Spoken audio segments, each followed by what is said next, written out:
I moved away from my hometown a few years ago. My father had committed suicide when I was a small boy, going out to the barn and shooting himself in the face with a shotgun. I barely remember him still. The only thing that stays with me from that day was my mother's agonized, racking sobs when she found his mutilated body.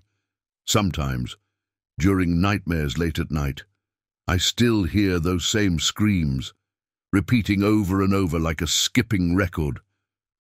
My little brother, Charlie, was born with Down syndrome. My mother took care of Charlie by herself since I moved away. I rarely talk to my family, something I feel increasingly guilty about looking back. Unbeknownst to me, my mother had a worsening addiction to pills and alcohol. To this day, I don't know if she intended to kill herself or not, but after examining her corpse, the medical examiner concluded that she had a lethal combination of benzodiazepines, morphine, and vodka in her system. When they found her body rotting in the summer heat in her bedroom 3 days later, they said she had one eye half open, her arm still outstretched towards the telephone, as if trying to call for help even in death. The police ended up finding my number a few days later. I lived over 5 hours away, but when I heard Charlie was being kept at the police station, I immediately took the day off from work and headed back towards my hometown of Frost Hollow. I remember driving through the rural town, a place of rolling hills and thick, dark forests, thinking how dead and empty the whole area looked. A lot of the houses that had been there when I was younger had since been demolished or lay barren, dilapidated and rotting. The police station in the center of town seemed to be one of the few places still open. I looked at the shuttered windows lining both sides of Main Street, seeing one out-of-business sign after another. What? On the bright side, however, there were plenty of parking spots along the cracked, empty streets. I got out of the car, seeing a feral, mange-covered dog ripping through bags of garbage in a nearby alleyway. The sickly, sweet smell of decaying trash filled the air, thick and cloying. I entered the glass doors of the police station, finding an old crone pecking at a keyboard behind the front desk. She looked like a twisted dwarf, her eyes magnified to giant orbs behind her glasses. She looked up at me with a pale, bloodless face. "Yes," she said in an annoyed voice. "I'm here to pick up Charlie Benton," I said. The old woman looked behind her, where a tanned woman in a police officer's uniform was leaning against a rusted metal cabinet, looking through a file. "Sergeant Alvarez deals with that," the old woman spat, looking back at her computer. The police officer sighed, looking up at me with humorless eyes. A few moments later, she circled around, coming out the tinted black glass door around the side. The slow, erratic typing of the old woman continued ringing out like the ticking of a failing heart. Sergeant Alvarez had wide, almond-shaped eyes and jet-black hair pulled back in a ponytail. She did not look happy to see me. "You're Dennis?" she asked. I nodded, pulling out my license. She inspected it closely before handing it back to me. "We found your brother in quite a state. He was covered in blood, naked from the waist up, wandering through people's backyards at night. When the police found him, at first he was unresponsive, as if he were sleepwalking or something. His eyes were open, but he was not talking and appeared to be looking at things only he could see. After about 30 seconds of this, they said he appeared to wake up, though he still wasn't giving coherent answers at first. He just kept saying, she was walking. Eventually, after a lot of trying, they were able to ask him about why he was wandering at night and why he was covered in injuries and blood. Your brother said something kept hurting him in the house at night and that he had to get out. He had marks on his body, Sergeant Alvarez said, her eyes suspicious. Intelligence gleamed behind them. The strangest thing, it looked like someone had burned hand marks into his back and shoulders, I found this information disturbing on some instinctive, primal level, but I didn't know why. Who could have done that? I asked, confused. She shrugged. Charlie couldn't tell us, she said. Your mother had been dead for 3 days by that point, and the wounds on Charlie's body were fresh. Do you know if there was anyone else who regularly visited or lived in the house with them? I shook my head. My mother had no friends, I said. She was practically a hermit. She used to just stare out the window for hours when I lived there like a zombie. No one ever came to visit her. The black doors swung open again, and Charlie stood there next to a muscular police officer. Charlie's face had his typical vacant stare. Charlie appeared in his mid-20s, a sweaty, lumpy mass of a human being wearing a tight Pinky and the Brain t-shirt. His enormous belly hung over his belt, his shirt seemingly always pulled up to expose a few inches of naked flesh. He had confused, mud-brown eyes that rarely focused on anything for longer than a few seconds. But there were other times Charlie seemed to have an almost photographic memory, repeating entire conversations in his strange, droning monotone even months after they had taken place. "She is dead," he said, his muddy brown eyes unfocused. "She is dead. She was walking." I squinted at him, feeling cold dread dripping down my heart. "Charlie, buddy, it's okay now," I said, taking a step towards him. He looked up abruptly, seeming to just now realize that I was there. "Dennis!" he screamed, his enormous belly jiggling as he ran forward. He wrapped his thick arms around me, his face filled with innocent, childlike excitement. He lifted me off the ground. A breathy exhalation of fetid breath hit me directly in my face. I grunted as he squeezed the air out of my lungs. Charlie was immensely strong and often didn't realize his own strength. "You're crushing me, buddy," I grunted in a small, crushed voice. Charlie dropped me back down on the ground. I looked closer at him, seeing healing, sickly wounds peeking above the neckline of his t-shirt. A rainbow of black, purple and blue marks hung there, formed in the shape of long, twisted fingers. The worst of them had drops of pus falling from the burnt craters in the center. I wondered how many more lay hidden beneath his clothes. Sergeant Alvarez gave me her card, telling me to call her if I found out any more information about the case, or if Charlie remembered anything or was able to give more information in the future. I wondered who could have possibly been hurting Charlie. It made me feel sick and angry, thinking of someone following him around, scaring him and attacking him during the night. Charlie already hated and feared the dark as it was, adding another layer of cruelty to the disturbing case. He had feared it ever since he was a small boy. I walked him out of the police station, buckling him into the passenger seat of the car. As I sat down in the driver's seat, he looked over at me. Sweat glistened on his upper lip, and his goofy bowl cut of a haircut was sticking up in random spots. "Dennis." "I saw her," Charlie said in his flat monotone. "She was walking. At night, I heard her feet. In the dark, I heard her feet." "Who was, buddy?" I asked. "Who did that to you? Did someone hurt you during the night time?" He nodded. A single tear fell from his squinty eyes, dripping down his round face. "It wasn't, Mom." He shook his head in response. His lips started quivering. He leaned close to me, whispering in a hoarse, terror-stricken voice. "The bone-face woman!" he hissed, breaking down in tears. I had contacted a team to remove the soiled items in the master bedroom after receiving a call from the police. The team told me it would be a fairly easy job, and that I would be able to stay in the house later that night. With no other living family, except Charlie, I would undoubtedly inherit it anyway, though I had absolutely no intention of keeping it. I wanted to sell it as soon as possible, but I would have to go through everything and decide what, if anything, I wanted to keep.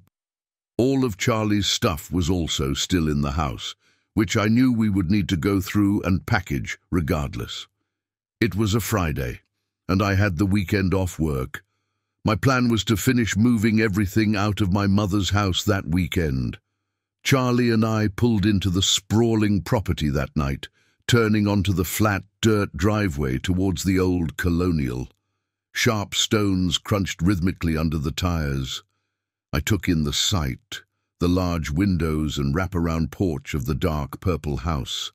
I saw my childhood neighbor, Sloane Herbick, standing outside on his front lawn. Behind him loomed his Victorian house, a blood-red building of sharp turrets and dark, dusty windows. Sloane Herbick was a strange man in more ways than one. He had been burned horribly as an infant in a crib fire, barely surviving with his life. Melted folds of lumpy scar tissue covered most of his body, including his face and head. Miraculously, he hadn't lost his eyesight, nose, or lips, but both of his ears were missing, as well as all the hair on his head except his long, black eyelashes. His horrifyingly scarred body looked nearly as pale as an albino's, but his eyes were as dark as sin. I remembered Sloane as an arrogant, aloof man with no friends, about 10 years older than myself. According to what my mother told me as a teenager, Sloane's mother had gone missing when I was little, during the time when they were constructing our then brand-new home in Frost Hollow.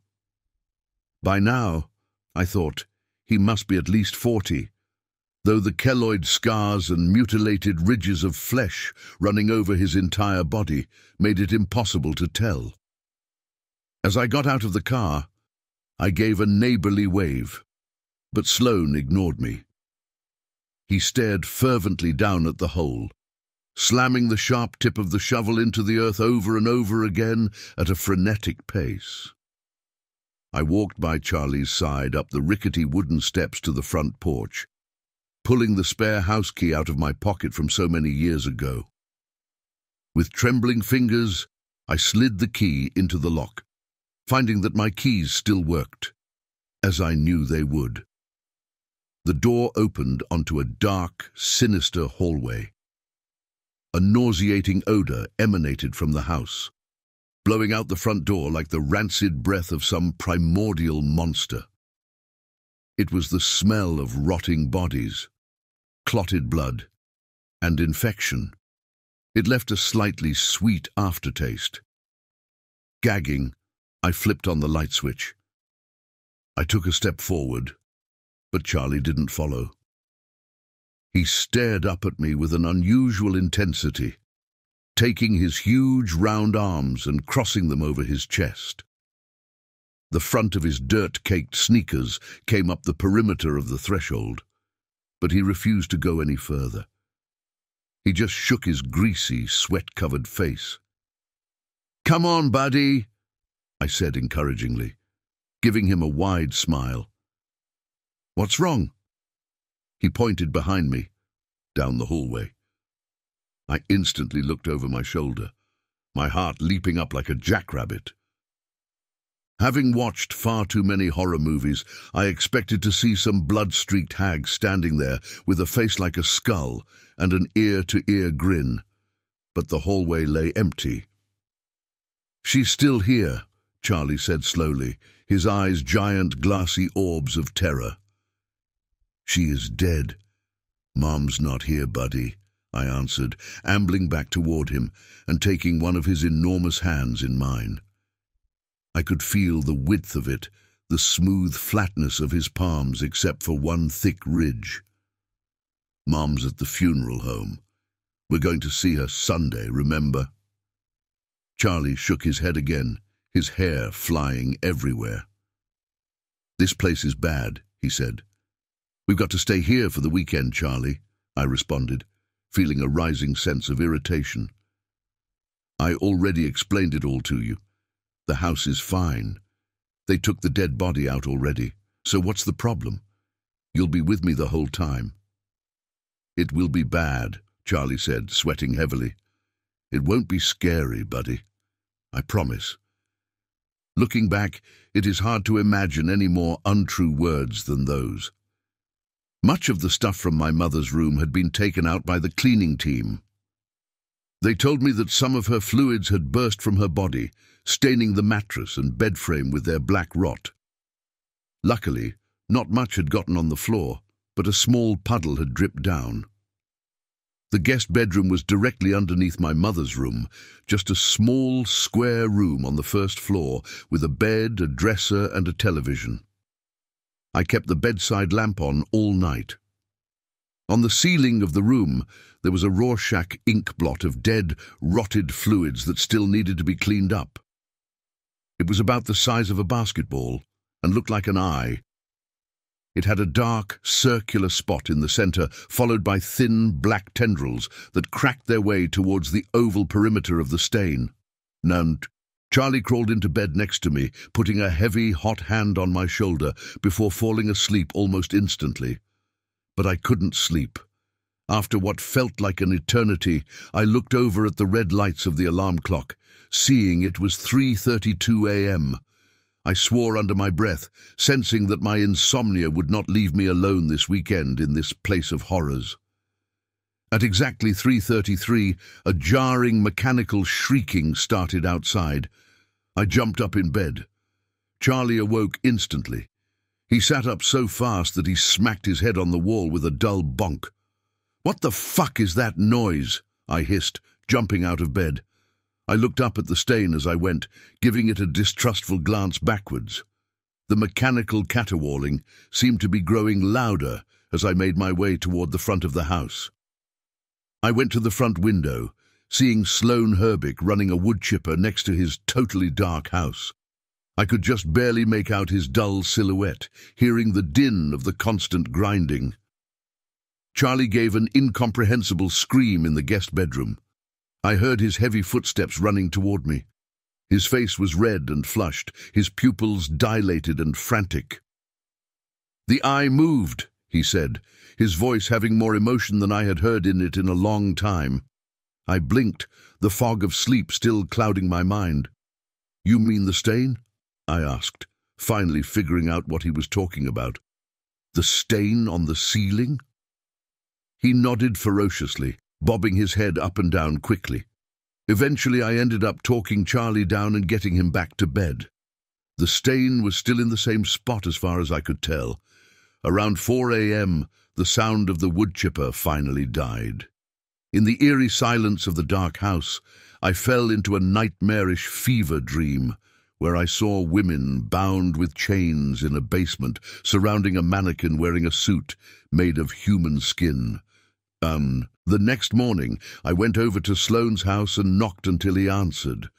While I waited, I studied the strange gargoyle knocker plastered across the scarlet door. At first, he would only crack it open a fraction of an inch, staring out at me with a single emerald green eye. "Can you not run the wood chipper in the middle of the night?" I asked, giving him a faint, anxious half-smile.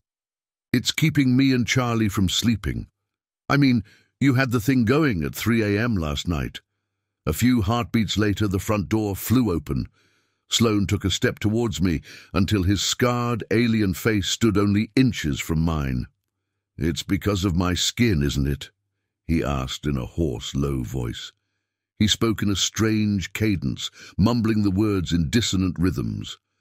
"If someone cut your eyes out so you couldn't see how ugly I am, you wouldn't care about the wood chipper anymore, would you?"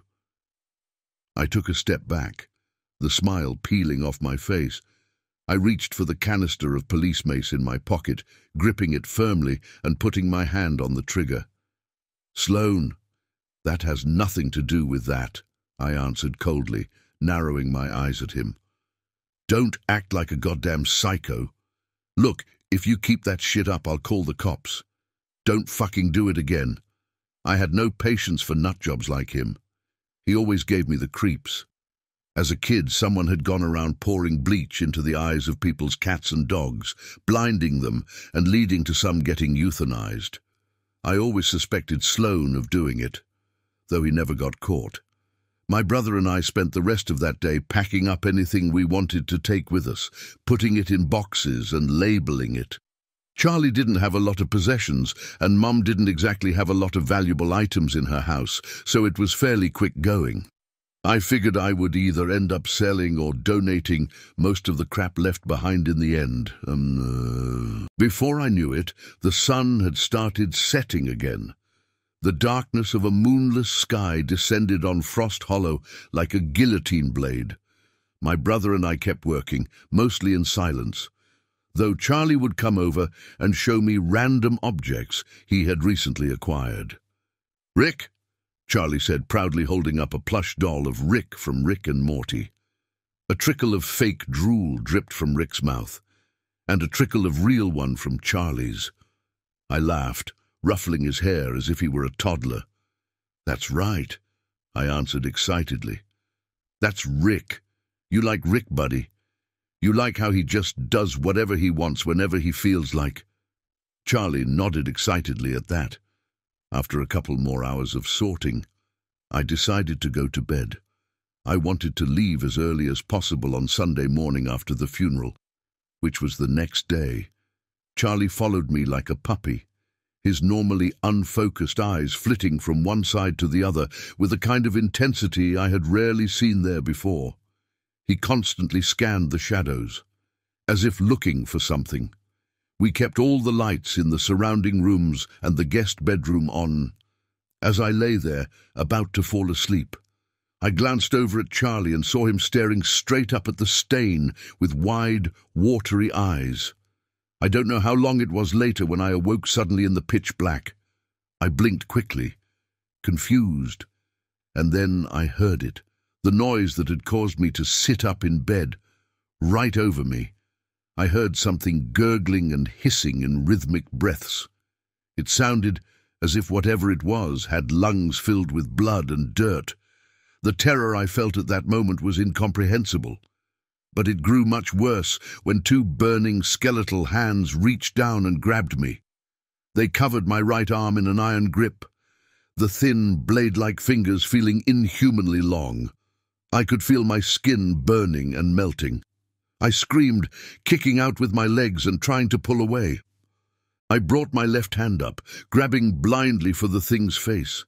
I groped in the darkness until I felt it, a face like a skull. It was slick and wet under my touch, sticky with clotted blood. I felt the muscles of its skeletal face thrumming and contracting.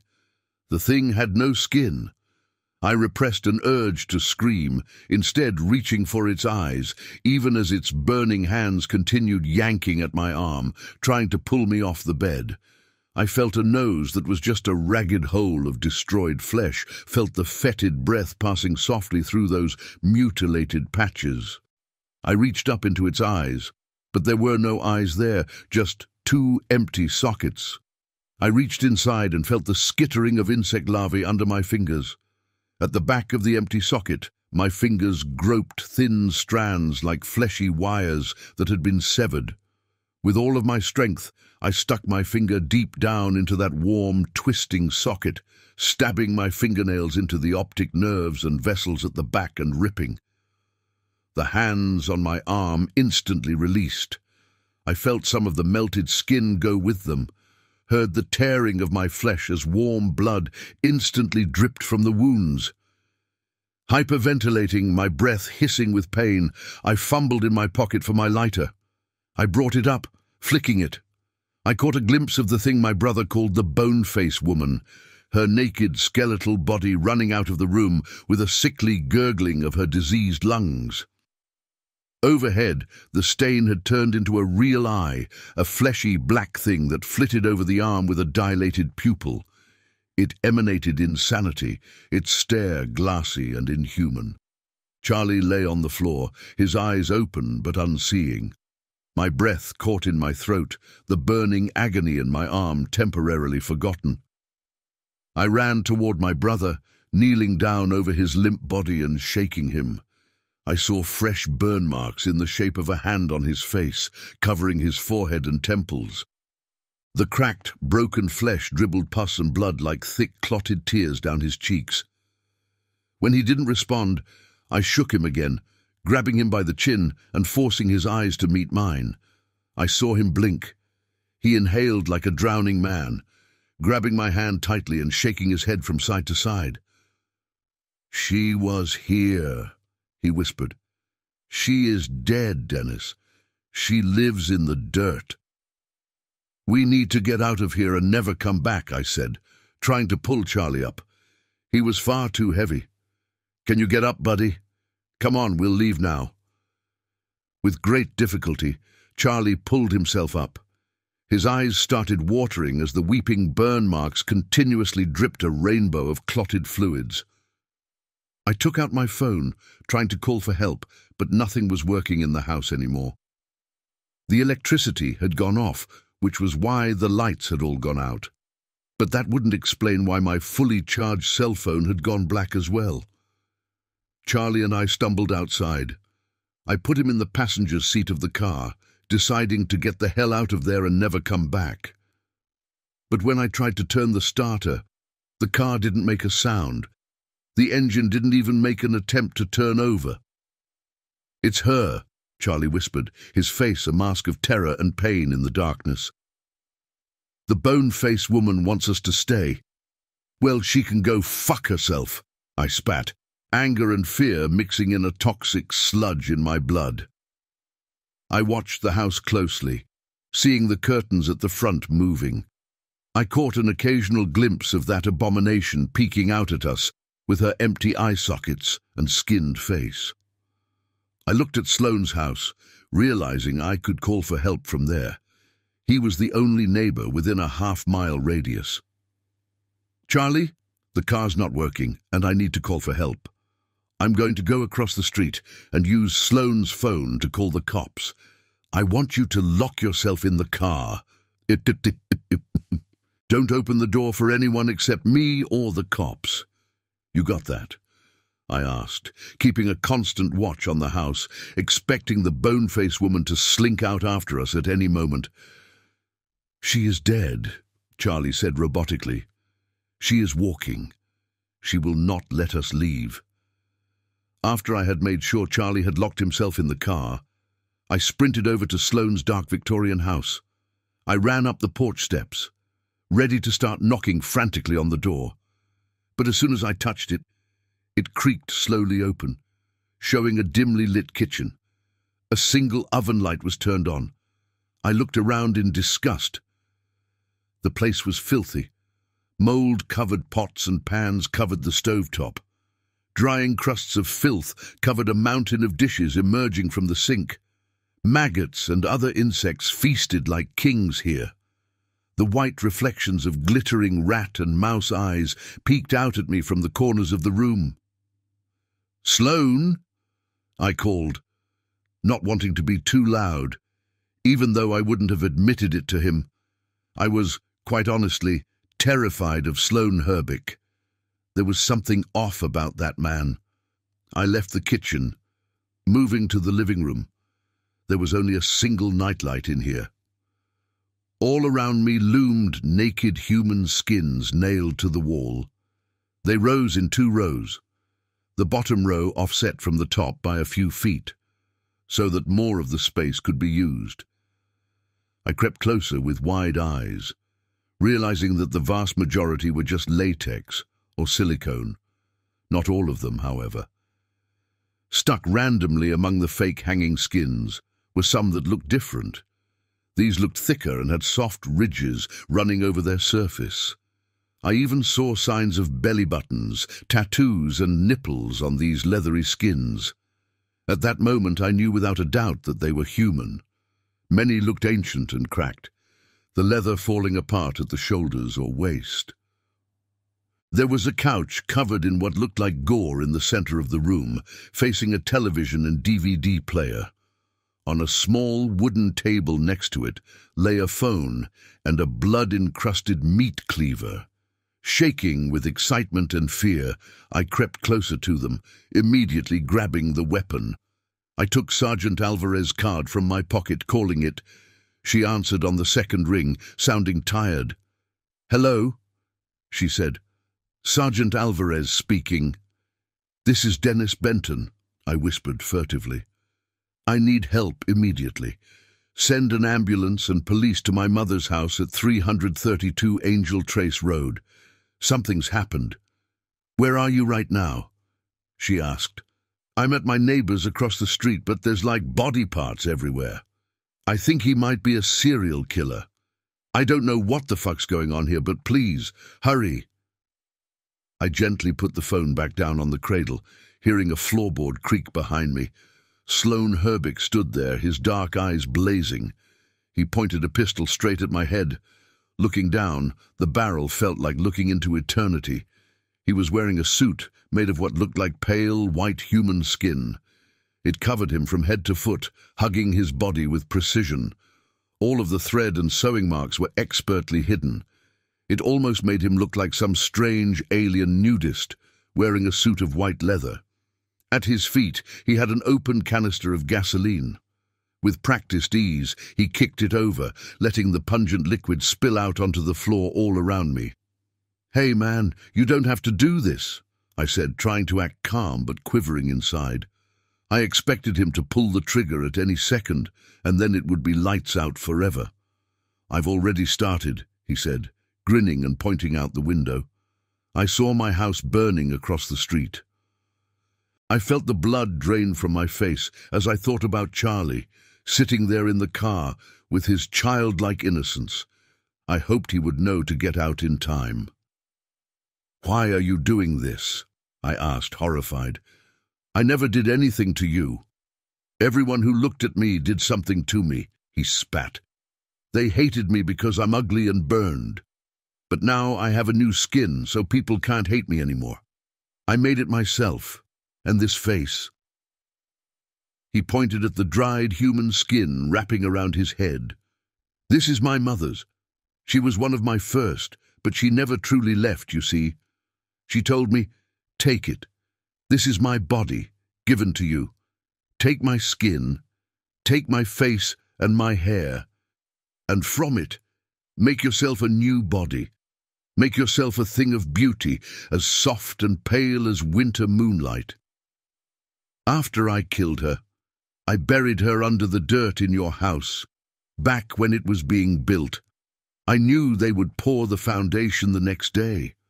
All those tons of concrete covered her, took her away, and then no one ever knew what happened." He shrugged. "It had to be done, to make me whole again.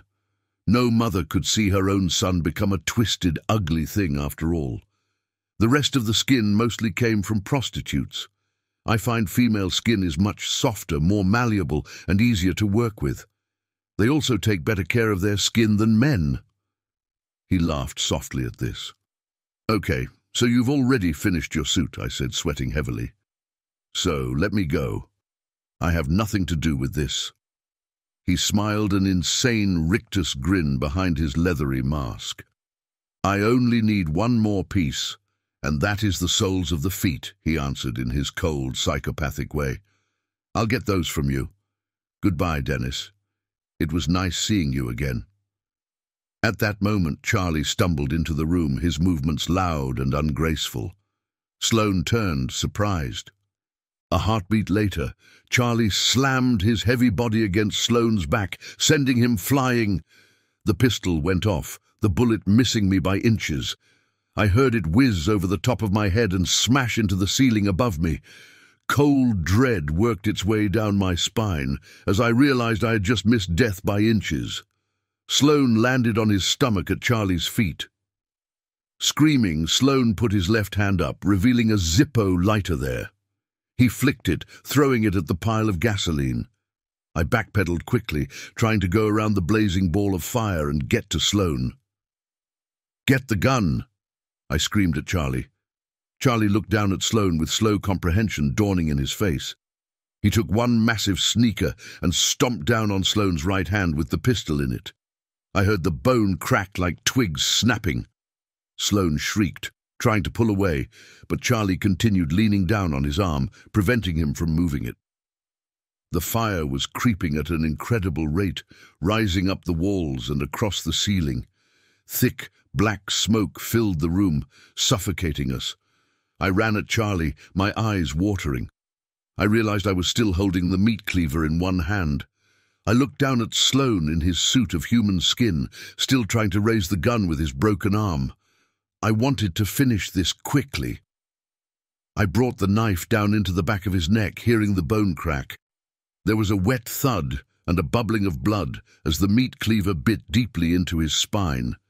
And then Sloane was still. "Come on, Charlie," I said, grabbing his large hand. He wrapped his fingers around mine. Coughing and choking, we stumbled out into the night as police cars started pulling up. The first one had Sergeant Alvarez in it, who ran towards us, helping a stumbling Charlie toward the back seat of her car, where he could sit down and catch his breath. Both houses were on fire now, blazing pillars of flame that rose high into the black, starless sky. At that moment, I only hoped that the flames would eat away the corpse of Sloane's mother, the bone-face woman